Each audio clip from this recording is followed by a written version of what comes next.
por trigonometría, vamos a aplicar esta vez el triángulo de Pitágoras, o mejor dicho, el teorema de Pitágoras.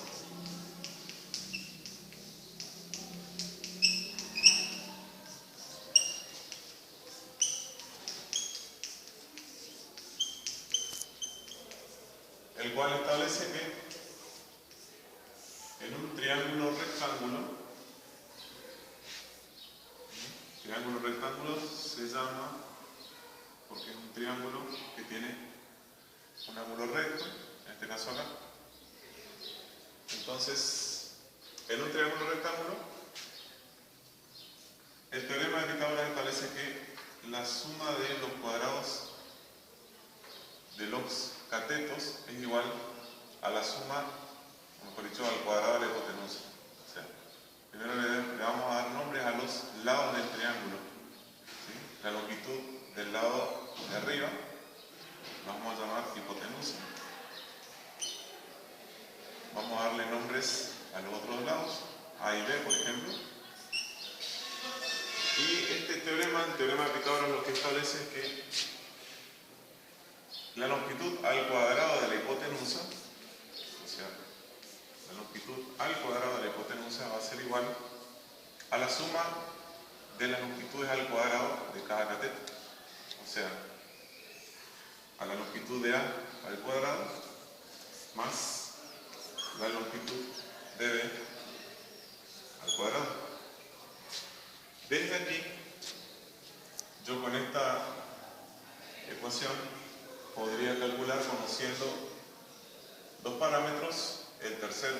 Por ejemplo, si yo conozco las medidas de la base del triángulo y la medida de la altura, podría calcular cuánto vale, ¿sí?, la medida de la hipotenusa, que se le llama a este segmento que está aquí arriba.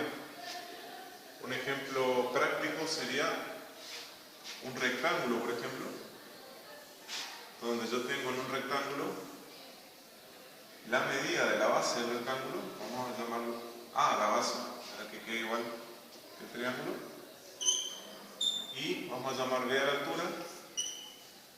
Y si yo conociera las medidas de A y B, podría conocer cuánto vale la diagonal que va a cruzar a este rectángulo, ¿sí? ¿Cómo lo haría? Bueno, simplemente ya desde aquí, desde la ecuación principal que representa el teorema de Pitágoras, lo único que debería hacer es realizar los pasajes de términos correspondientes. Primero vamos a despejar el valor de la hipotenusa, que nos quede solito, para conocer cuánto valdría esa longitud. Y nada más vemos que en la ecuación debemos de pasar al segundo miembro de ella, segundo miembro de la ecuación, este cuadrado que está acá, como raíz cuadrada de todo lo que tengo en el otro miembro. Por lo tanto, la hipotenusa me va a quedar igual a lo que ya tenía, ¿sí?, al cuadrado, que era la base, la medida de la base del triángulo al cuadrado, más la medida de la altura al cuadrado, y ahora sí, este cuadrado va a pasar como raíz cuadrada de todo eso que tenía. De esta manera, conociendo cuánto vale la medida de la base y la medida de la altura, yo puedo saber, haciendo la suma de los cuadrados y luego haciendo la raíz cuadrada de eso, cuánto es que vale la medida de la hipotenusa de mi triángulo.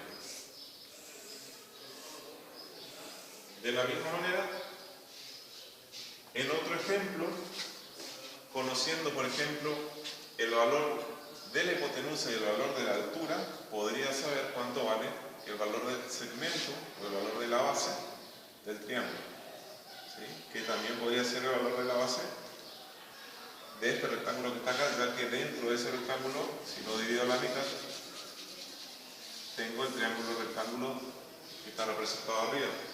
¿Cómo sería eso? Conociendo entonces el valor de la hipotenusa y el valor de la altura, puedo saber el valor de la base.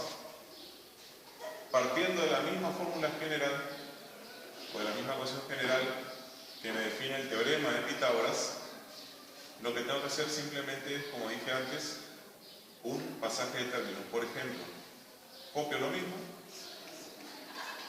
hipotenusa al cuadrado. Lo que intento despejar es el valor de A porque no conozco A, o sea que lo que conozco lo paso a este lado. Hipotenusa dijimos que conocíamos. Dijimos que también conocíamos B, que era la altura.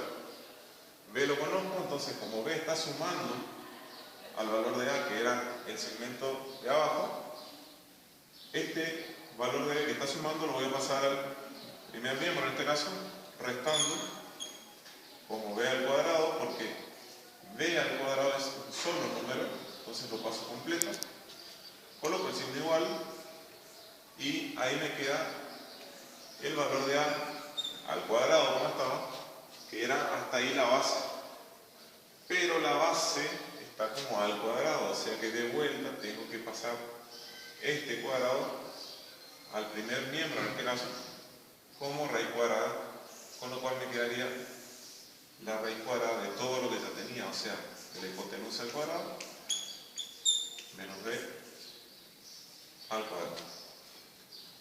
Indistintamente si paso de este lado o de este lado es lo mismo, o sea que ahí me quedaría el valor de A. Esto lo puedo dar vuelta y es lo mismo, me quedaría A igual a la raíz cuadrada de la hipotenusa al cuadrado menos B al cuadrado. Haciendo los cálculos, conociendo, como dijimos, la hipotenusa, conociendo la altura, que la llamamos B, haciendo la resta de los cuadrados y luego la raíz cuadrada, tendríamos entonces en este caso el valor del segmento de abajo que es A. De la misma manera, si yo no supiera cuánto vale la altura, lo único que tendría que hacer es, partiendo siempre de la formulita general o de la ecuación general, haciendo el despeje de lo que no conozco y dejarlo solito de vuelta. O sea que, si en este caso no conozco B, lo que tendría que hacer es dejarlo solito B. Primero vamos a dejarlo como cuadrado, como B cuadrado. ¿Y qué me quedaría? Si lo dejo solo, primero anoto lo que tenía. Tenía hipotenusa al cuadrado, ¿sí? Y A al cuadrado le está sumando con B, voy a pasarlo al otro lado restando. ¿Será? Me va a quedar A menos A al cuadrado.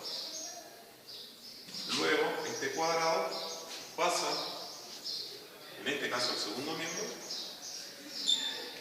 y me quedaría la raíz cuadrada de la hipotenusa al cuadrado menos A al cuadrado. La raíz cuadrada de todo eso que yo tenía. Entonces, de esta manera, se podría calcular siempre el valor del segmento, o sea, cuánto mide un segmento conociendo los otros dos. Siempre que yo conozca los otros dos segmentos, puedo calcular el tercero.